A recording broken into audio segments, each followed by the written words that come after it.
Good evening, everyone, and welcome to Have a Seat with Chris Hansen, broadcasting again tonight from Michigan, another one of our specials on the COVID-19 pandemic. As you know, the numbers are staggering. It seems like it's getting a little bit better, but as of tonight, we have 59,000 plus deaths across this country. New York, New Jersey, Michigan, where I sit now, are the top three. Tonight, we have a very just fascinating, wonderful, unique group of people joining me on Have a Seat with Chris Hansen. Dr. Lawrence Haines and Dr. Crissy Haines, husband and wife in New York City, one in the ER at Mamamonese Hospital and one at Lenox Hill. Their children, who have been in quarantine away from them for the obvious reasons, came up last night from Florida. We'll take a look at them.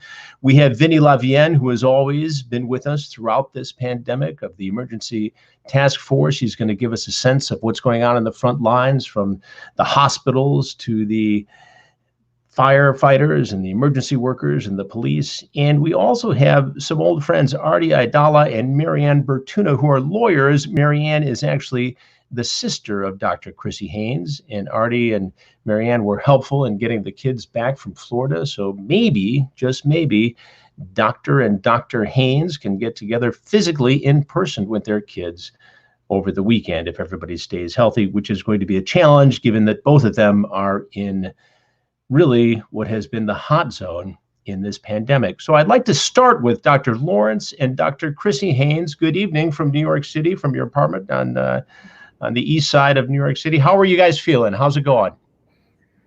We're okay. Thank you so much for having us on the show. We're definitely kind of hopeful at this point. We're 6 to 7 weeks into it personally.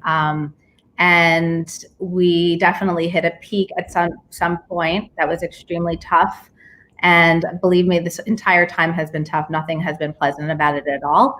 But we're seeing some sunshine ahead. Our kids just came back after 6 weeks of being in Florida. They're still not physically with us, but they're in New York and they're not too far away. And we're really hoping that a reunion can come sometime very soon, hopefully within the next 1 to 2 weeks. Dr. Lawrence Haines, you are in the ER at Mamamonese Hospital in Brooklyn. I don't know why. It's one of those words I always have a hard time saying. I've been in New York for 27 years now. Mamamonese Hospital. My monitor, yes. And it really was ground zero in many ways. What's the environment there now? You were working today? I was. Right now, it's a whole lot better than it was a few weeks ago, even a few days ago. Things are improving day by day. The number of visits to the ER is way down. Our volume in the ER is way down. Still, most of the patients that are coming to the ER are COVID patients. And it makes me wonder, what happened to all the heart attacks and strokes and appendicitis and all the other ailments that people used to come to the ER with? We're just not seeing them. People are staying away.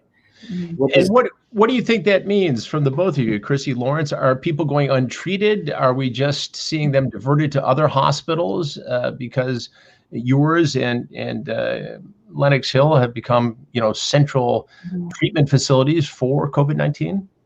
It's actually a little nerve-wracking because we don't know where they are, and they're certainly happening, especially being that we are in New York City. Patients are having heart attacks, patients are having strokes, patients are having acute congestive heart failure.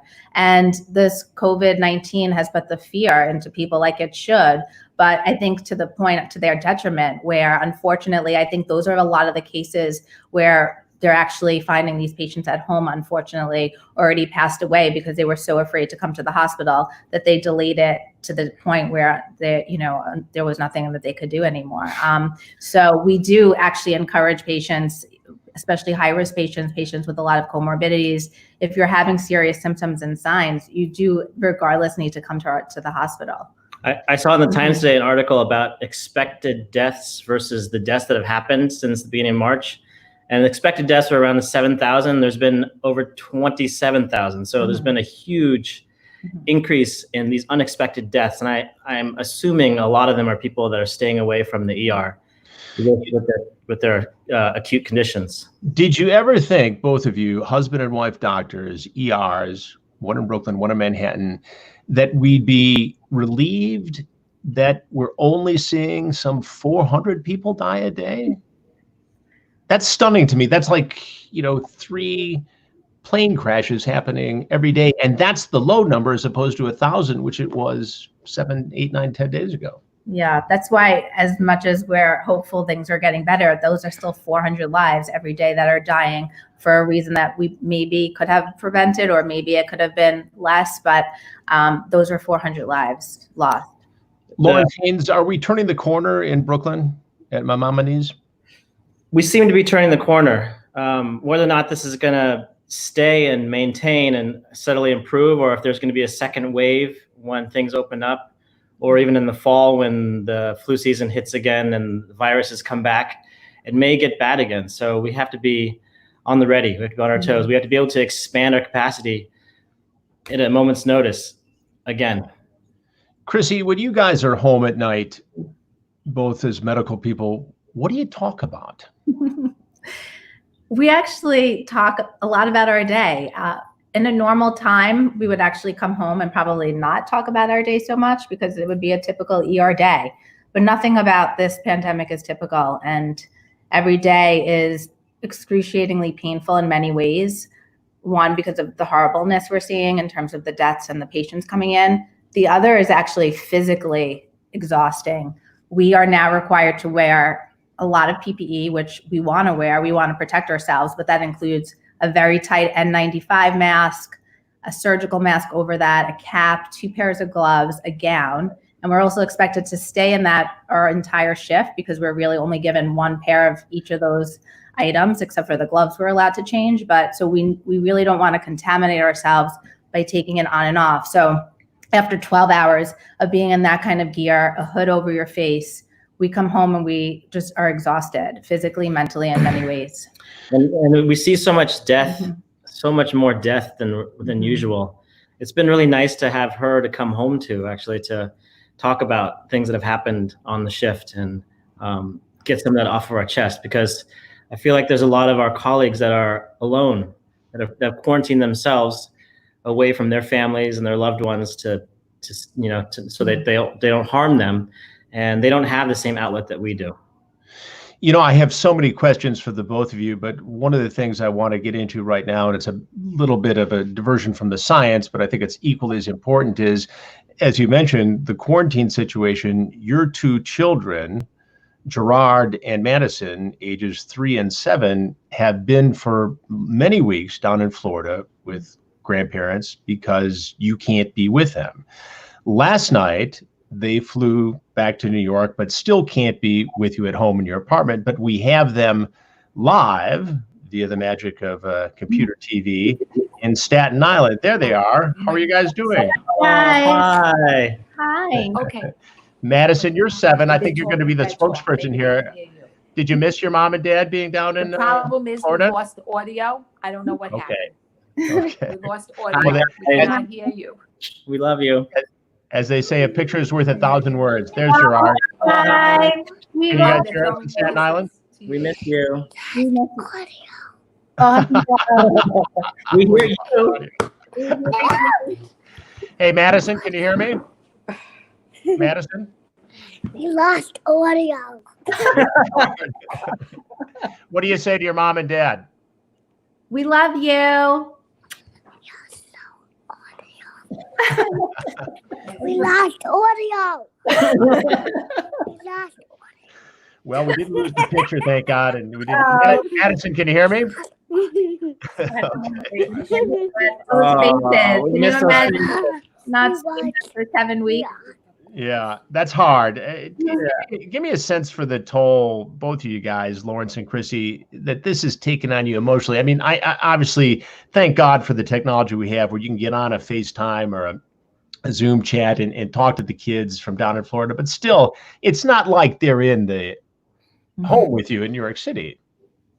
Yeah, I just can't wait to just squeeze those 2 faces, hug them, kiss them. FaceTime is nothing compared to actually being with them, telling them you love them, being able to kiss them, hearing that back from them. It's been one of the worst parts of this, just not to be with them. Yeah, the physical closeness is so important. And we feel like we're missing out on them growing up and missing out on milestones that they're experiencing. But thank God that we had Nanette and Jerry Bertuna, their grandparents, and Ann Bertuna down there. We trust them with their lives and trust them completely. And we felt very safe leaving them there. We're going to talk to Ann and Bertuna, who is Crissy's sister, and her husband, Arty Aidala, in just a minute. Arty is a pal of mine who's a lawyer in New York City and been very helpful over the years on many things. But sticking with that emotional theme here for a minute, I want to get back to the science in just a second, but emotionally, what toll has this taken on you? And I was especially disturbed to see today that a very respected physician from New York City who had been working on the front lines, contracted COVID-19 herself, recovered, and then got away for a little bit, had actually, according to her own family, had taken her life. And it's just, it rips your guts out to see this happen. Now, nobody knows what goes on and really goes on in other people's lives, but there's a message here about all this, I think. Doctors? The emotional toll is overwhelming.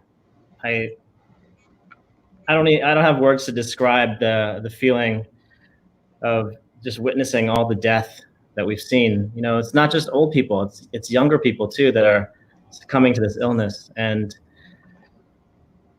I took care of a Uber driver who was afflicted and very, very ill. And, I had to have a conversation with his family and his two kids about how their father was not doing well. And then he suddenly died on me. And it was the worst conversation I had to have when I had to talk to his family. What do you say in a situation like that, Lawrence?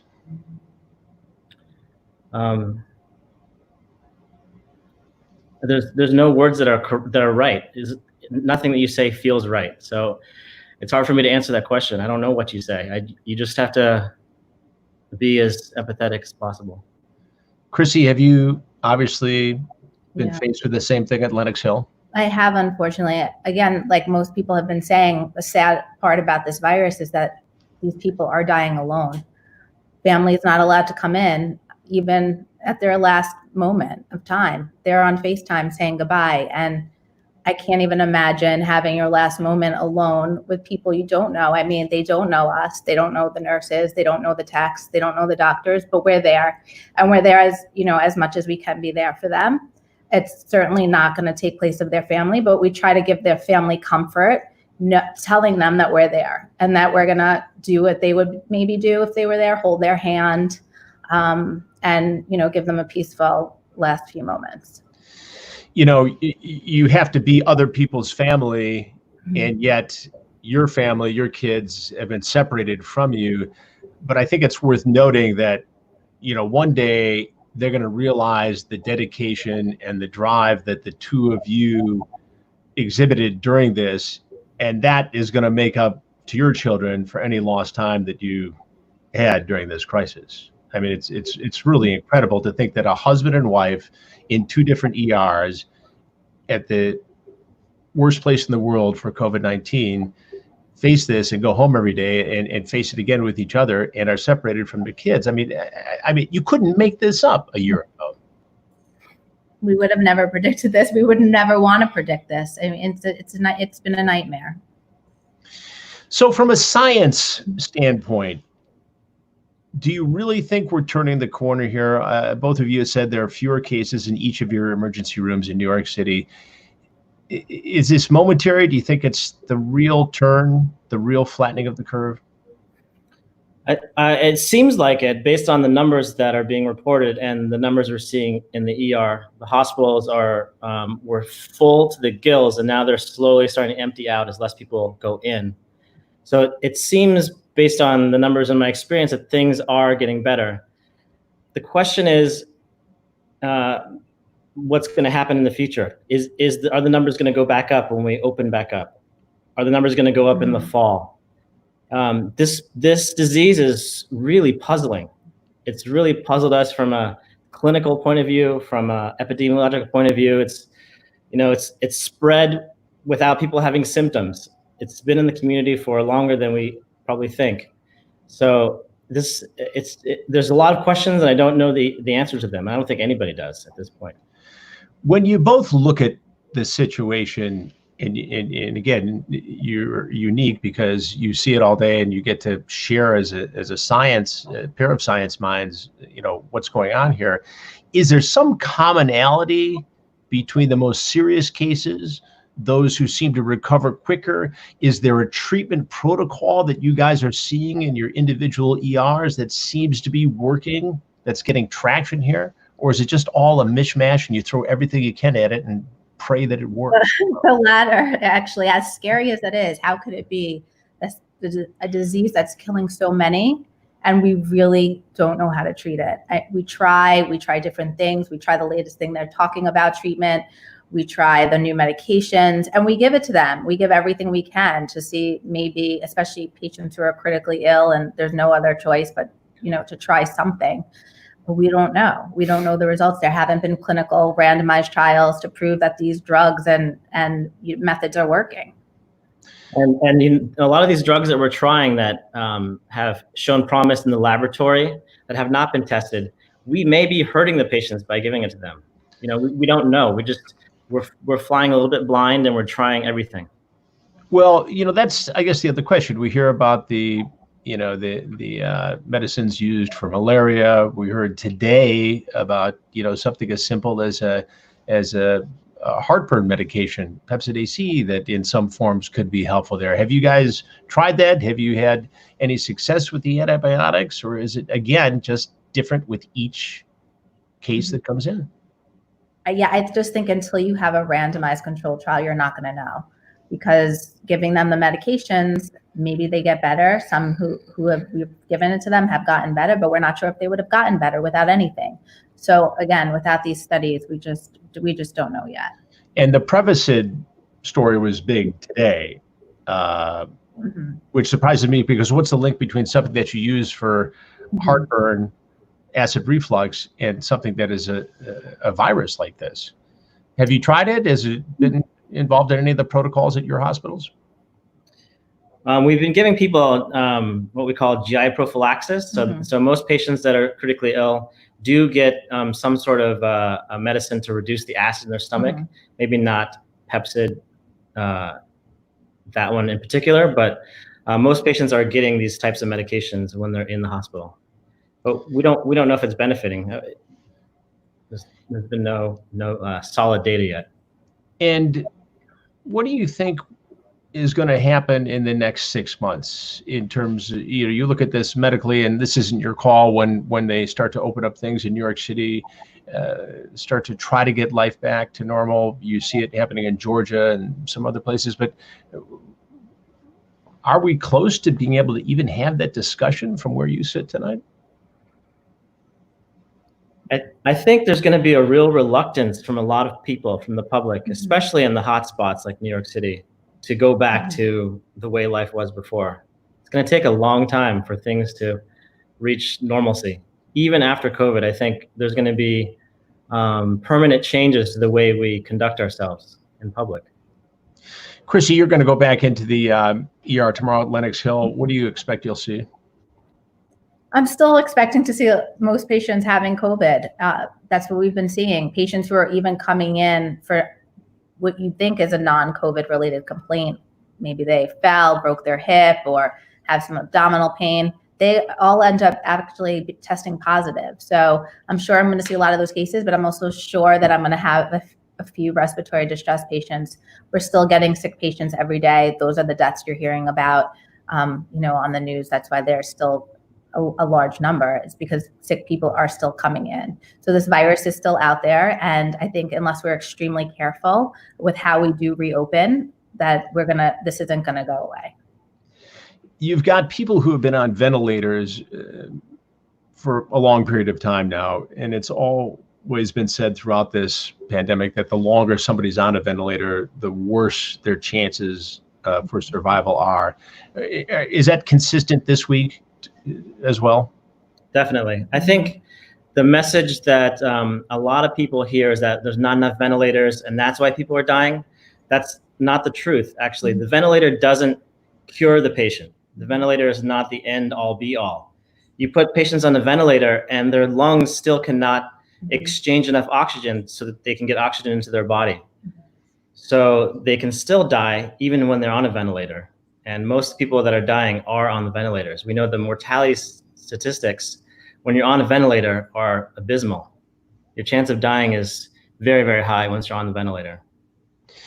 And what do you think the biggest misperception is about this virus in terms of the public? You see it right at the front lines. What do you think the biggest misperception is?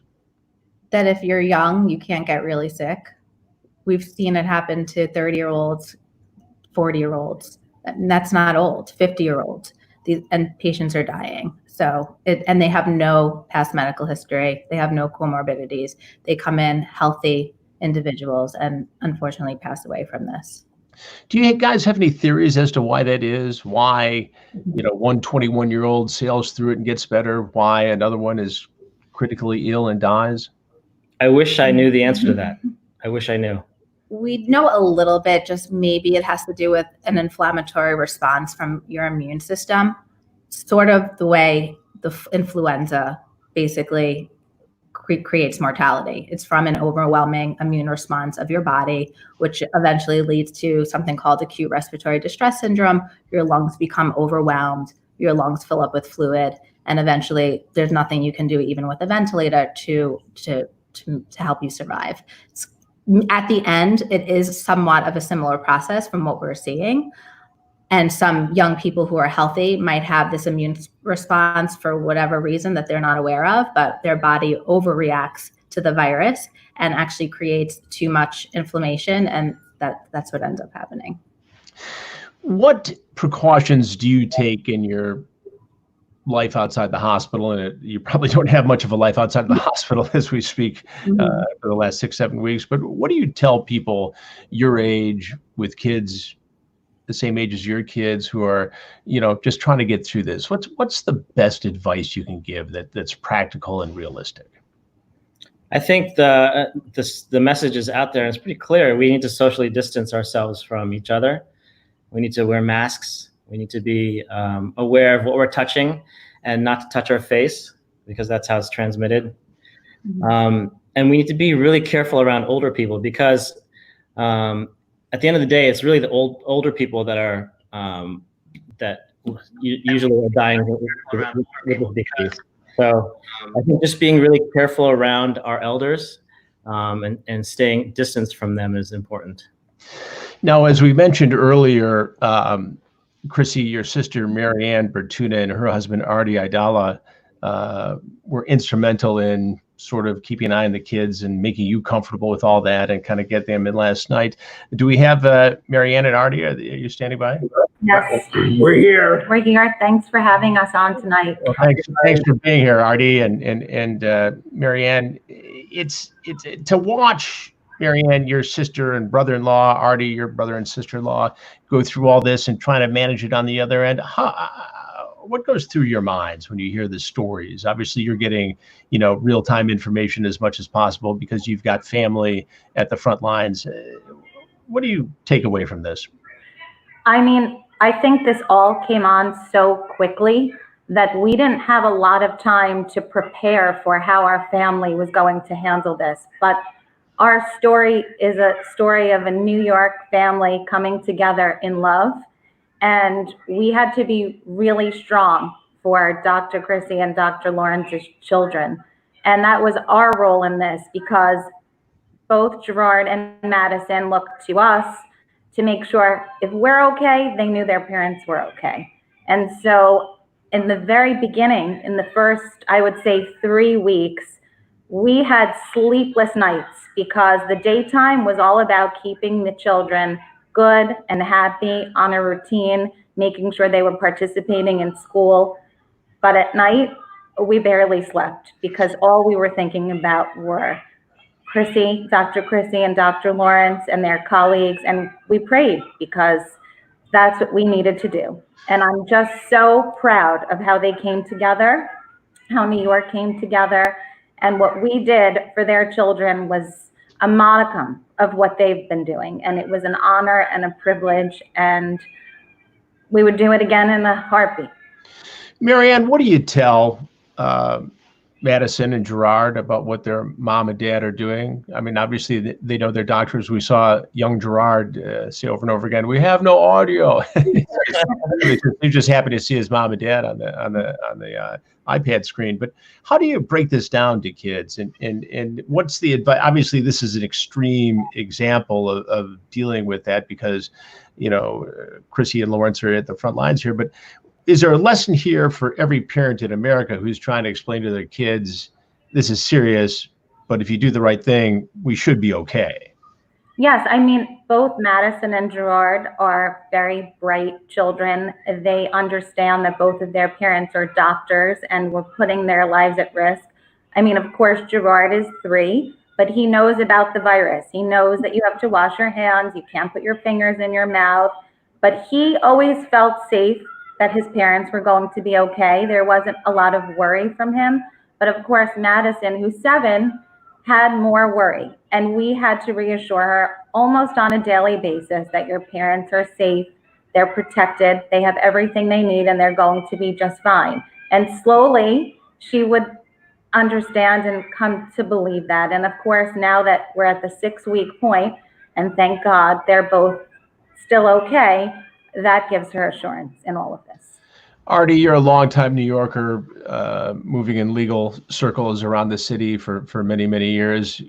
What's it going to take for the city to get back up and running and to get some sense of normalcy? Yeah, if I had the answer to that, boy, you'd make me the president of the United States. I mean, I think it's going to be gradual. I think what Lawrence said is accurate. That is going to, I think the way we live life is going to change. I made a little kind of a joke today, but not really. I was at my law office today with some of our partners because the courts are still running virtually the way we're doing this to some degree. And I said, I think going forward, we should have a 3-day work week and work 12 to 14 hours a day, Tuesday, Wednesday, and Thursday, but then appreciate what we have on Friday, Saturday, Sunday, and Monday. Yeah. Because this really gave an appreciation of life, how fragile it is, how quickly it can disappear, no matter what age you are, and how short it is, and how we really have to appreciate and love each other and enjoy the moments that we live in while being responsible. I will tell you that the first and almost the only time that I got emotional, because Marianne was taking care of Gerard and Madison in Florida with our 3-year-old, and I was up here in New York. So the way Crissy said she can't wait to hug and kiss her kids, I had to wait 5.5 weeks to hug and kiss little Arthur. And even then, I had to go take a shower first, which was really weird because all I wanted to do was grab this kid and hug him. Give the kid a hug, right? At the airport and take a shower. But the first time I got emotional was when Crissy sent a photo of us after she had done, I don't even know, I don't want to exaggerate, but to me it seemed like a 20-hour shift. And, she had those thick lines in her face from the mask that she described. And I was standing up in our home and I just, my knees buckled and I sat down and my eyes welled up with tears. And I know Crissy since she's 21 years old. And, Lawrence, I don't worry about. I mean, you can't see it here, but he's an Adonis. Like nothing is going to hurt Lawrence. The guy is impenetrable. He's as strong as a rock. But Crissy is a very petite young woman who I have an enormous amount of respect for. And I'll try to do this without crying. But, when I saw her like that and she just looked exhausted. And then I spoke to her, I think, the day after, and she told me, like, she was just trying to go to the bathroom before she went to work, so she didn't have to go to the bathroom during her shift because of the personal, the protective gear. And I'll tie your show in, and that's when I kind of reached out to Vinny LeVien because, all I was really doing was, besides holding down the law firm, what I was doing for the family was just kind of tolerating not seeing my own gorgeous wife and my son, and allowing Marianne to do a tremendous job with their children. And I called Vincent and I was like, look, I need to do something. I'm feeling like I'm not doing enough. And on 2 separate days, Vinny, like he always did, steps up. And one day we went to Lenox Hill Hospital and brought them food and did the whole 7 o'clock insanity, blowing sirens and horns. And then another day, even though I was with Marianne in Florida, Vincent brought a whole bunch of food to Maimonides Hospital. And so, you try to do whatever you can to feel like you're contributing. But, my heart broke for Crissy and Lawrence, not only because of them missing their kids. Let's face it, everyone misses their kids. But they were both very fragile, especially like 2 weeks ago. I mean, I remember Lawrence talking to him, and that's the word I was used. Like, they were fragile, like they were okay, but you could hear that they were damaged. I hate to use that word, but they really took on all of that suffering that they saw. And so all we could do, Marion and I, is help them. I mean, having their son Gerard jump on my face at 8 o'clock in the morning, I felt was a contribution. Listening to helping Madison with our homework was a contribution. So we all did, we all tried to just do the roles that we felt we needed to do. And as Lauren said, they were blessed really to have Marianne and Jerry and Ann Bertuna to take care of their children, because I'm not exactly sure what would have happened if those adults weren't around to fill that void. Well, let me ask you this, Dr. Lawrence, Dr. Crissy, how has this changed you as doctors? How has it changed you as husband and wife? And how has this changed you as parents to 2 young children? It's in terms of being a doctor, I'm just very humbled. Like, I have been humbled by this disease from the beginning. It makes me question everything that I've learned, all the decisions I've made. The patients I intubated at the beginning, should I have put them on a ventilator that early? Should I have waited a little longer? We don't know with this disease. There's so many questions. And I feel like in moving forward, I'm always going to question my decisions a little more because this disease has really humbled me. Crissy, how about you as a doctor? I would have to say the same.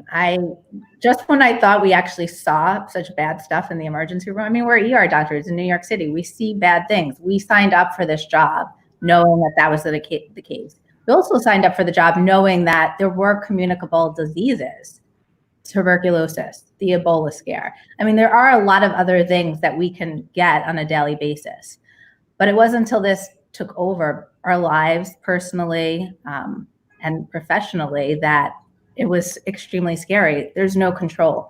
There's no control over the situation in the hospitals. There was no control over PPE, ventilators. How do you work as a physician and not have enough equipment? It's mind-boggling. And never, if you told me when I became a doctor that I would be faced with these conditions, I would think you were lying. It's New York City. How did this happen? But thanks to, our community, I cannot even tell you enough. Vinny LeVien has honestly been a godsend to us. He made me feel so much better every day because he gave us supplies. He gave us masks. I knew if I needed to change my mask in the middle of the shift, if it got contaminated, I didn't have to wear it the whole shift. I could change it because I had enough now. And I didn't feel bad about using another mask. And so, I mean, if it wasn't for people like him, the community just cheering us on every night at 7 p.m., our community giving us food, the meals that have come into our hospital have been insane. And so without that love and support of our family and the people around us, there's no way we would be here today because we wouldn't have been able to get through. How has it changed you as husband and wife, or has it? Mm-hmm. Well, we're still married and we're still... Wow. I do you, by the way. Look, I think it brought us closer. We know what we're going through. In fact, we could come home and just look at each other and not say a word. We'd just go in the shower, decontaminate ourselves, and not a word needs to be said because we know the day that we both had. There's not, if you don't want to talk, don't talk. If you want to say something, we would know the experience each one is having. And, because we haven't had our kids, we've actually been able to spend a lot of personal time together in terms of, talking and, just about things that we probably wouldn't have been able to talk about had the kids been here. So it's brought us closer. And parents? Guilty. I feel guilty. Yeah. I feel guilty that I wasn't there for my children. Mm-hmm. I mean, I thank God Marianne was there and Annette and Jerry were there, but I just feel like I was missing out on the milestones. Yeah. I mean, my son's 3, so 2 months out of a 3-year-old life is, I feel like, a high percentage. In fact, he grew a shoe size and I missed it. Like, he came back, it doesn't fit into his shoes. And Daughter lost a tooth. My daughter lost a tooth. Now she really... Those are big moments at the time. So, I mean, it's devastating and it's guilt and it's, am I doing the right thing? Did we do a right thing? Are they going to remember this? Are they going to remember us like leaving them for 2 months? And I would, be so upset if they did and thought of it badly, but I do hope that they think back and think that, they're proud of us.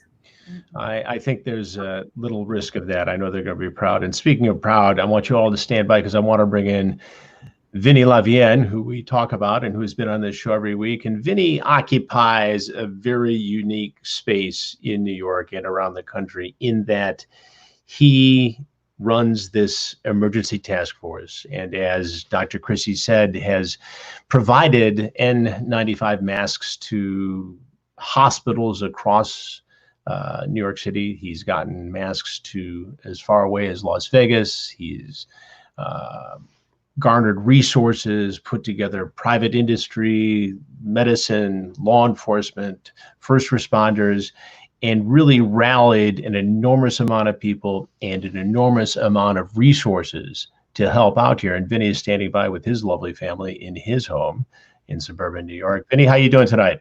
Good, Chris. Actually, for the first time in 7 weeks, I took off today. I took off Sunday and was able to actually do a reset and just spend time with my family. You know, it was interesting, just the connections that come together in something like this. And I want to get to one before I forget, because it's just a sign of what New York is about, what every city in America is all about. Last week, you joined us along with Adam Elzer of Sauce Pizza and Joseph Smith of the Bobby Van Steakhouse, and they met for the first time, but had an instant respect for one another.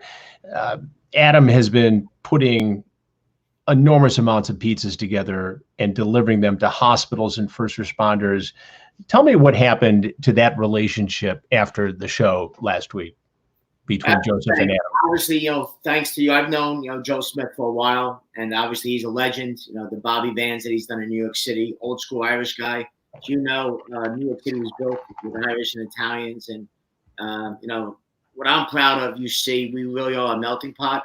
So Joe immediately, Chris, thanks obviously to having you on the show with Adam.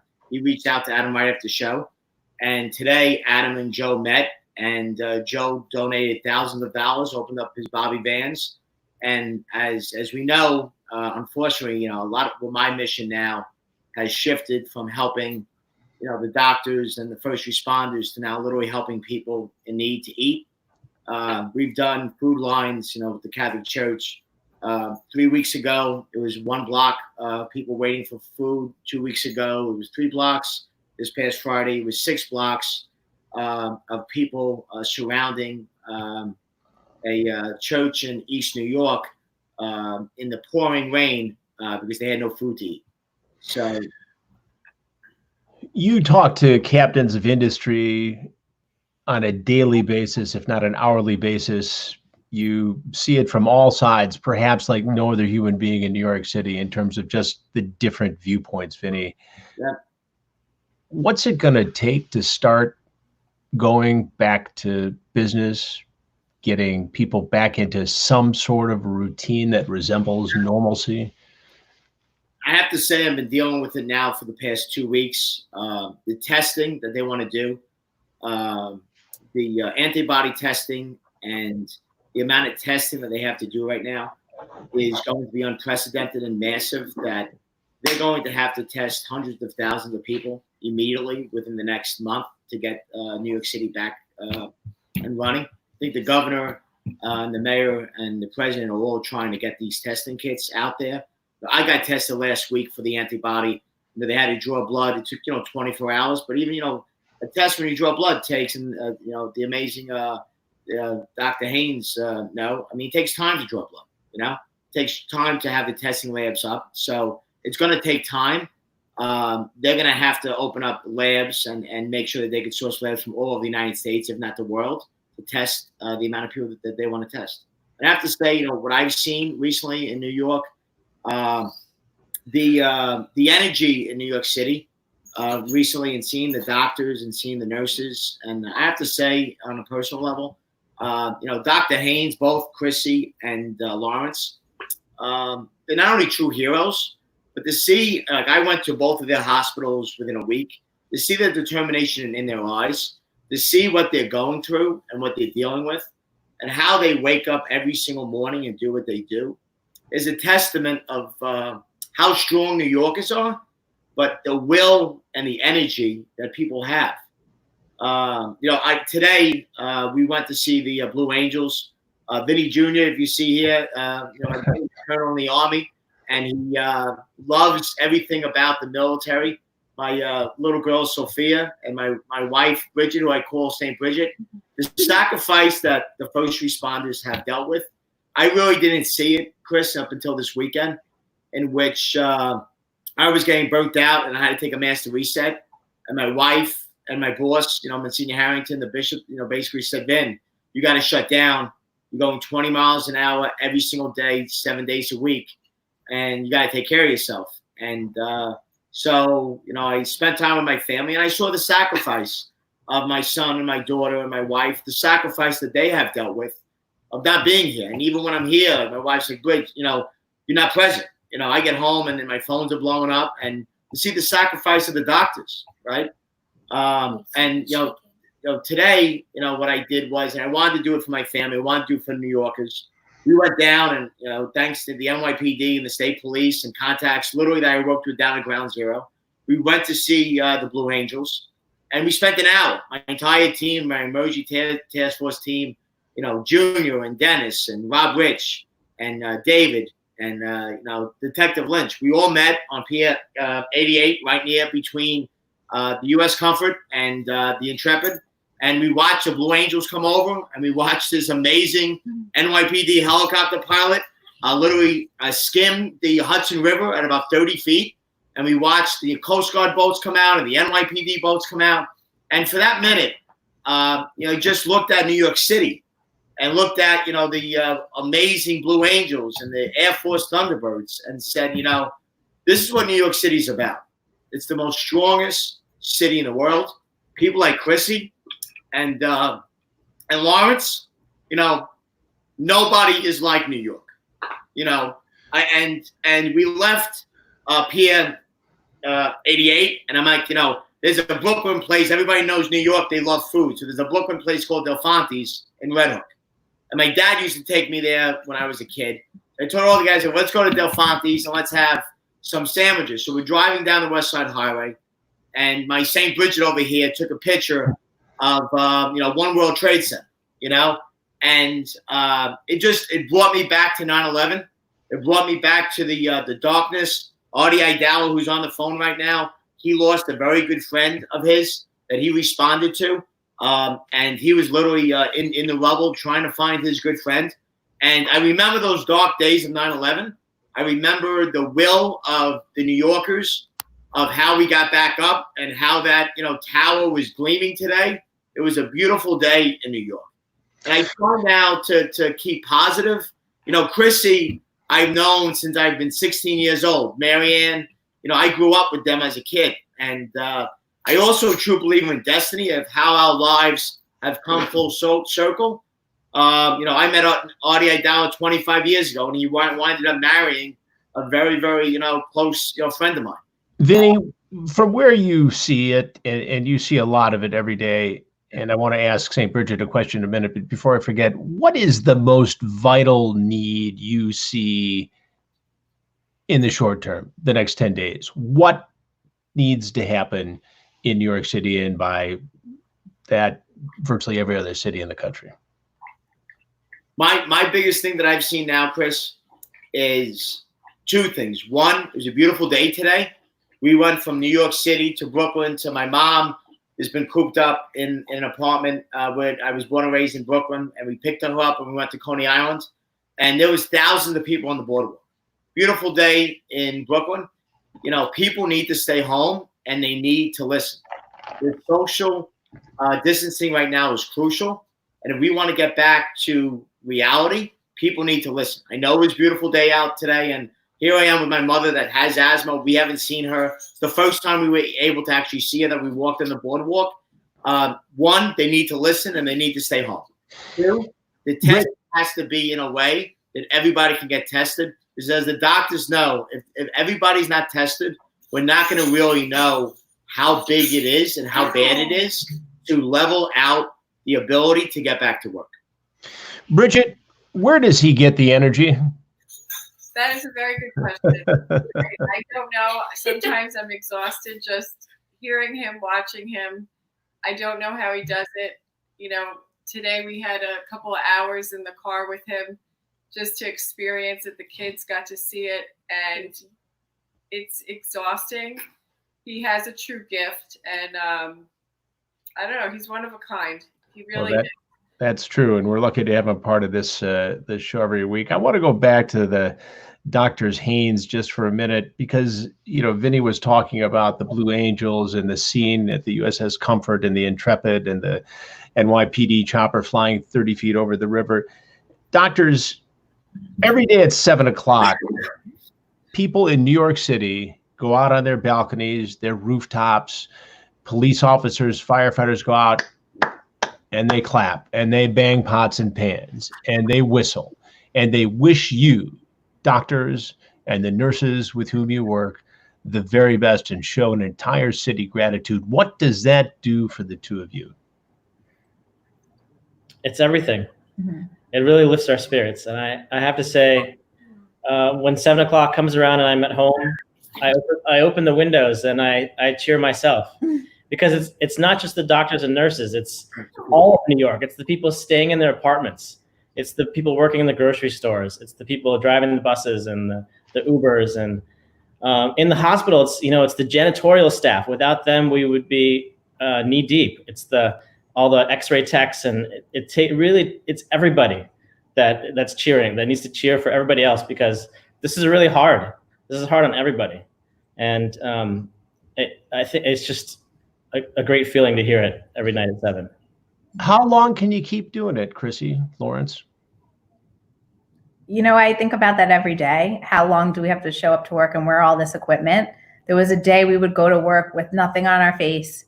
I mean, yeah, we would wear a pair of gloves, examine our patients, but that was basically it. And it's crazy now to think that we would do that.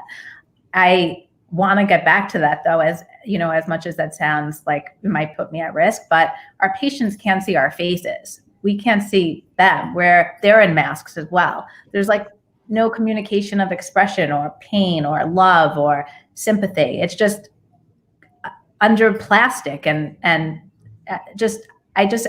don't want to work like this forever, like an ER doctor. I can get through it, whatever. I think I have however long it takes. I'm not going anywhere. I signed up for this job, and obviously we're here and we've been working every day, and we sacrificed our kids to do this. We're not going anywhere. This is it. We're in for the long haul. But I don't want to work like this forever. I want the conditions to get better. I want there to be a day when we can go back to work and not be so worried that we're going to bring something home to our family. That's my goal. Lawrence, should we have seen this coming? That's a really good question. I think that hindsight is always 20/20, and we can judge the decision makers on the decisions they made in the past. We may have been able to see this coming earlier and maybe shut down a little sooner, so that we'd flatten the curve a little better, like they did on the West Coast and in other states. But it's hard for me to second guess the decisions that were made, because we didn't know the enemy that was coming. We were totally broadsided by this. What is the next critical step scientifically, medically? Is it testing? Is it a vaccine that has to happen before we truly get back to normal? I think it's all of it. It's testing, it's vaccines, it's studies, it's clinical trials. What medications work? What's our treatment plan? How do we increase survival? It's really all of it, and it all happens to has to happen together at the same time, which is extremely challenging. And it has to happen in a timely manner where people can feel better about going outside, better about going to a restaurant. These small businesses that need to survive, they need to open up. And I don't think it's going to happen until we have clearer evidence of really what's going on with this virus. What's your biggest fear, Crissy?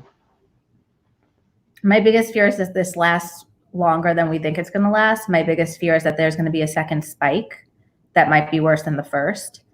And my biggest fear is people letting their guard down too soon and thinking that because the numbers are going down and the curve is getting better, they're going to relax their caution, and we're going to see a spike in the cases, be overwhelmed, and not be able to handle it. Lawrence, is there anything in medical pandemic history that compares to what we're dealing with now? There's been a lot of comparisons to the Spanish flu pandemic of 1918 because it ravaged and spread so quickly and killed so many people. I don't think there's been anything since then that's comparable. I know when HIV came around, I read, because I wasn't a doctor then, but I read that HIV was super scary and perplexing. People didn't know exactly what we were facing. There was a lot of fear and doubt, and it was a big question mark in doctors' minds what was happening. And I feel like the same things are happening with the coronavirus. A vaccine, that's going to be what it takes. Probably a vaccine. I hope there's going to be a vaccine, because if there's not, I think we might be in trouble. I think that this virus might mutate. In fact, I think it's going to be a seasonal thing. It's my prediction that it's not going to go away. It's going to be like a flu-like virus that we're able to get more control over with a vaccine and with guidelines, to caution yourself and wear masks and other things. But I don't think that this is the last time we're seeing this. I don't want to create alarm here, nor do I want to engage in pop science. You guys are the medical people, not me. But there are reports today that even dogs are getting it now in some cases. Cats, we heard last week, there were 2 cases at the Bronx Zoo of tigers getting it. Is this significant that this could somehow pass from a human to a dog? And then is the worry that it could come back from a pet to a human? Is this significant? Is it aberration? What do you make of it? Yeah, I think it's really quite alarming because, if we pass the disease to our pets, the pets can become a reservoir. And dogs can go to dog parks and they don't socially distance. So they're going to pass it to each other and pass it to their owners. But we don't know if the disease can pass from human to animal and then animal to human, or even animal to animal. So there's a lot of questions about the implications of these dogs and cats getting sick, but it's really alarming.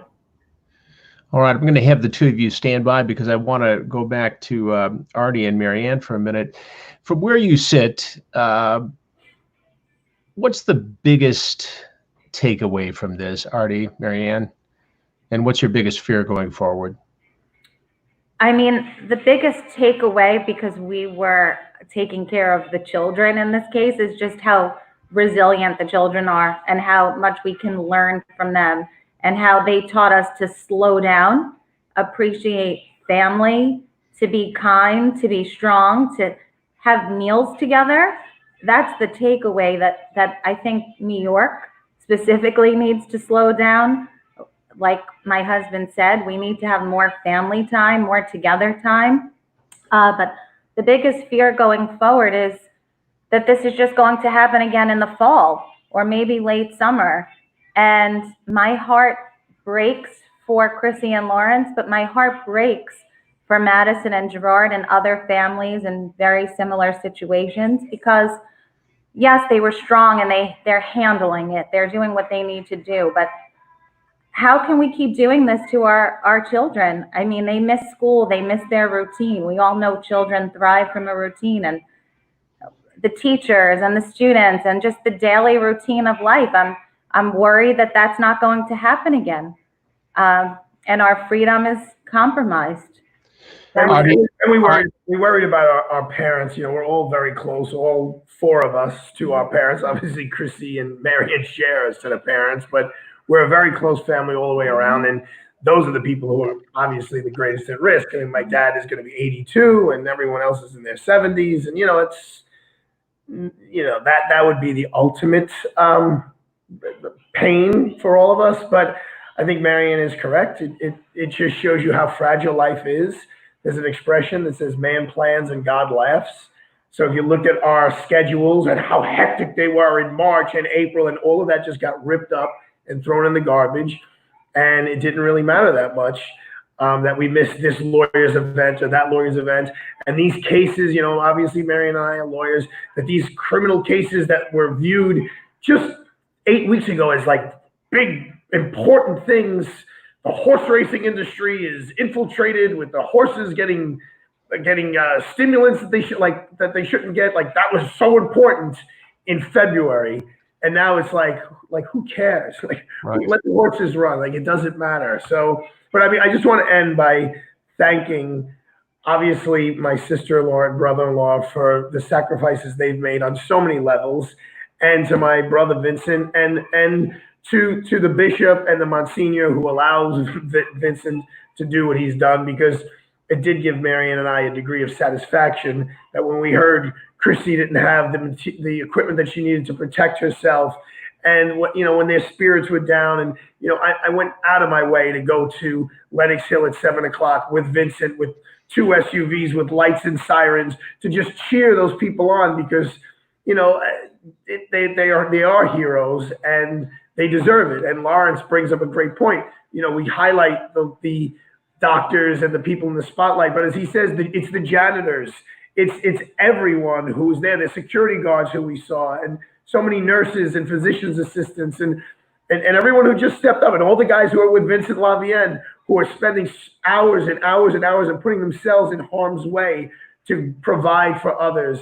It does give you that 9/11, that September 11th feeling of giving back, but this is now going on much longer than that. And I hope my sister-in-law is wrong, and I hope this doesn't mutate, and I hope this doesn't come back, and I hope we come back to normalcy, but it's in God's hands. Vinny LeVien, what's the first thing you have to do tomorrow morning? I'm going to hug my children. I'm going to spend quality time, and I just want to give my Sophia Rose wants to talk a little bit. And what I'm going to do, Chris, because I haven't done this, as you know, in the past 8 weeks, I'm going to thank Sophia. I'm going to thank Vinny for their entirely love and support. I haven't been here for 8 weeks, and I should have been here. And the sacrifice that I put on my family as Dr. Crissy Haines and Dr. Lawrence Haines, it's something like I'll never make up the time, right? As everybody has had a blessed time, and God bless them all that's watching this. The sacrifice that these first responders have had of not being home for their kids is, and I have to say, and my kids that are here with me right now, that's why I wanted them to have them on the phone and here today. My kids were very, very worried about me leaving and coming home. And they're very, very smart, very intelligent. And what I have to say to all first responders, if you need the help, get the help. Stay home, call a loved one. Because the last thing I want to see is another hero doctor or a hero EMT take their life because they're not getting the help. This is something psychologically that is mentally draining. It rips from your heart. And it's something that every single day all the first responders live with because of what they're enduring and what they're seeing. And the reality is they're risking their own life and the fear that they have and their family's fear. My wife did not want me to leave. She fought and screamed and yelled every day when I left the house. And Vinny, that brings up a great question. Your commitment is unparalleled, as is everybody involved in this. But so many folks are looking for a place to contribute, a cause, an effort. There are hundreds, obviously, but where do you, from your perspective, give me a sense of the top 2 or 3 most neediest, as the New York Times says? Most needy. The food sources in New York City, I've never seen the people needing food, needing to eat. People have lost everything. I'm blessed, right? I'm blessed that I didn't lose my job. And as everybody knows, being from New York, a lot of people, if for whatever reason, work off the books, right? They're bartenders, they're waitresses, they're cleaning homes for a living. They have not been able to work in 6 weeks. They have no income. So one, the food, the Catholic Charities component, City Harvest that we're working with, anybody that you can donate. I've never seen it to this magnitude. of the lines that are now appearing. And by the way, these people are not homeless people. These people are lower middle class people that have lost their jobs and have no income, and don't have a means to get income because of other areas, other than payroll protection and unemployment. Yeah, that's good for like people that but there's a lot of people out there that would not qualify for that for whatever reason. New York City is a city of, as you know, the immigrants in New York City, and a lot of people here are here that, when you say, joking around, time to make the donuts, they make this city run, and they have nothing to eat right now. Sophia Rose, what do you want people to know most about what your dad's been up to, what this has been like for your family during this pandemic, this crisis? What do you want to say? All right. I think Sophia's just, she's emotional. She's happy to have her dad home. She's happy to have her dad home. And, it's taken a toll. Right? I know it has. And all of you, everyone here tonight, I can't thank you enough for not as much being on this show, which I do appreciate, obviously, because it takes people into places they wouldn't normally see and gives them experiences they wouldn't normally have. But thank you all from the bottom of my heart. Doctors Haines. My kids actually might want to just say a quick hello. I think they got audio back. Oh, did they get back? Okay. Do we have Gerard and Madison? Hi. And do you want to say good night to your mom and dad, Madison? Love you. We love you so much. We miss you so much. Love you. Come say good night to your cousin. All right. You guys go to bed and be good. All right. For your grandma? Good night. Good night. Arthur. Good night. Hi, Arthur. They're tired. Aw. We're all looking forward to being together again. Hopefully, Absolutely. sometime very soon. Soon as Dr. Crissy and Dr. Lawrence say we can hang out together, we'll all be together. We'll do a show from the extended family reunion. I'll be happy to attend that.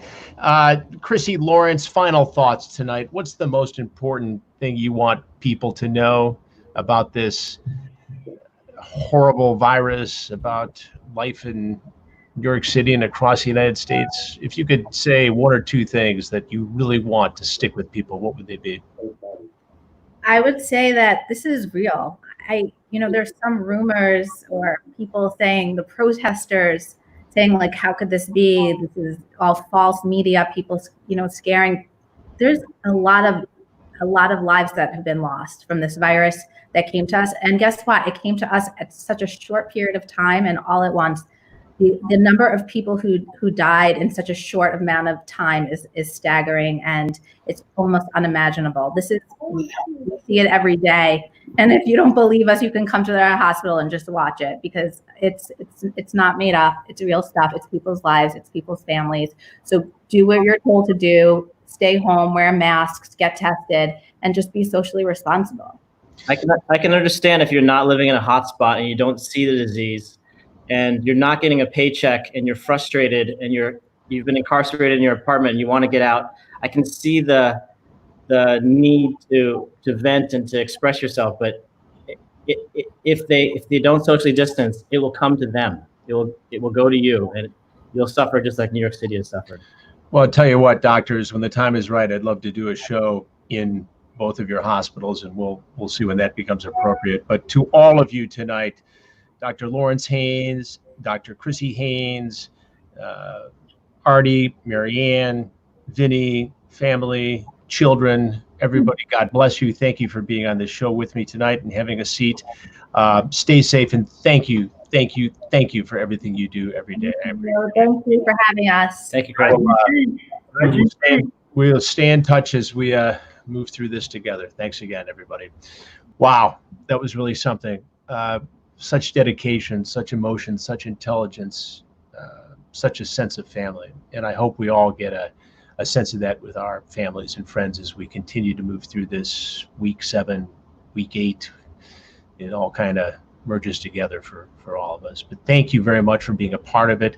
Tomorrow night, we'll be back with Have a Seat with Chris Hansen as we continue our investigation into the Dobby Vanity case. We've got some very interesting survivors there, also some new information on the Onision investigation. But right now, I'm just going to take stock of what we're going through. this COVID-19 pandemic. And these shows have really been impactful, I think, on everybody, but it really makes you think about how important life is, how important family is, and how some of the noise out there just isn't that vital, isn't that important. So everyone, have a pleasant, peaceful evening. Stay home if you can, stay safe, stay healthy, and have a seat with me tomorrow night. Thanks, Ryan Jones, as always, and everybody else who helps put this together. Have a good night.